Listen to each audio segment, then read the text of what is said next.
And we are joined now by the #2 finisher in South Carolina, Senator Marco Rubio. Thanks for joining us this morning. And Senator Rubio, we just heard Donald Trump say he's not sure you're eligible to run for president. Your response?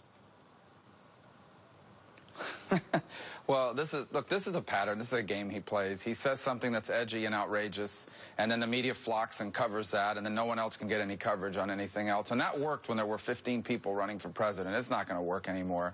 I'm going to spend zero time on his interpretation of the Constitution with regards to eligibility. And I'm going to spend all my time talking about what this campaign should be about. This country faces a very significant and important choice in 2016, and it needs to be made in a serious way. The consequences are extraordinary if we get this election wrong. And Republicans need to nominate someone who's going to unify the party, who's going to grow the party, and who's going to win this election. And that's why I'm asking people to vote for me and to go on my website, marcorubio.com, and sign up and be a part of our effort. One report in the Huffington Post this morning that Mitt Romney may be set to endorse you. Is that true? Have you spoken to him? Do you expect it? I've spoken to Governor Romney. He is not set to endorse me, and if he were, we wouldn't be announcing it on the Huffington Post. So, but he's not scheduled to endorse me. I would love to have his endorsement, but there's nothing forthcoming today or in the days to come, as far as I know. In the meantime, his top strategist from the last time around, Stuart Stevens, is in the New York Times this morning, taking a shot at your campaign. He's saying it's crazy that nobody else is trying to win except Trump. Rubio is not going after the person who is winning. I've never seen a campaign that seems as satisfied not to go after the leader. Is it time to take on Mr. Trump directly?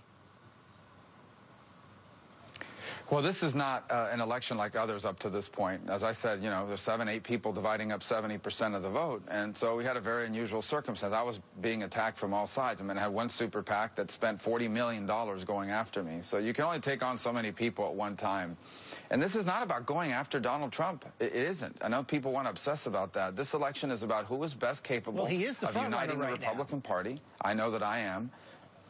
Well, he's the front runner when you have 7 people running and they're dividing up 70% of the vote. We need to remember here, over 70% of Republicans nationally have basically said we're not voting for Donald Trump. And as long as that 70% is being divided up by 5 people, of course he's the front runner. But once that number narrows, we'll have a different election, and we're getting closer to that point. But we have to nominate someone that will bring us together as a party, that will grow it, that can take our message to new people, and more importantly, that can win. Someone that's going to win in November. We cannot lose this election. And I give our party the chance to nominate someone as conservative as anyone in this race. But I am a conservative that can unite us, that can grow this party, and that can ultimately win in November. And that's the argument we're going to be making. And if there are differences between me and Donald Trump on policy, as I'm sure there are, we are going to be talking about those. So what are the differences, plain and simple? Bottom line, is he qualified, in your view, to be commander-in-chief? Can you support him if he's the nominee? Well, I'm going to support the Republican nominee because what the Democrats are offering is so horrific. But I will say this, I don't believe that he has exhibited an understanding of foreign policy, which is the most important job of the commander-in-chief. And to say I'm just going to surround myself with really smart people, you know, that's not enough. Surrounding yourself with smart people alone is not enough. You yourself make judgments. You have to understand these things. And here's the deal. On the day he becomes president, or I become president, or anyone becomes president, Vladimir Putin's not going to have a 6-month honeymoon period. The world's not going to wait until you catch up before they start testing you.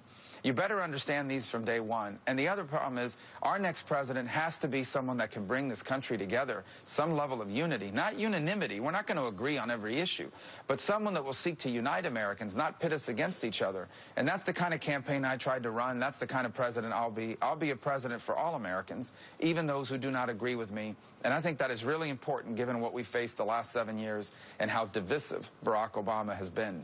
3 big contests so far. You've come in 3rd, 5th, and now 2nd in South Carolina. The big question for you is, where do you win?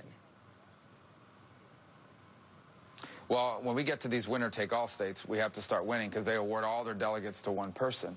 And if you look at what we're doing now, we are going to be doing a national campaign. I mean, I am in Tennessee today, then I'm going to Arkansas, and then we finish up in Nevada, and tomorrow more of the same. We're competing everywhere. So the way this process works for people that are watching is these states right now are awarding delegates proportionally, but come March 15th, if you win a state, you get all of their delegates. That's when it's really going to start to matter, and we'll be in real good shape for that. And Florida's must win? Well, I think that's true for everyone in this race, and it's always been true. And we feel real good about Florida, especially now that the race is narrowed, and obviously I have a lot of admiration and respect for Governor Bush. We obviously shared a lot of supporters. Now that he's suspended his campaign, I think that really boosts us, not just in Florida, but in Ohio and in other key places around the country that are going to award a tremendous number of delegates. Senator Rubio, thanks for your time this morning. Thank you.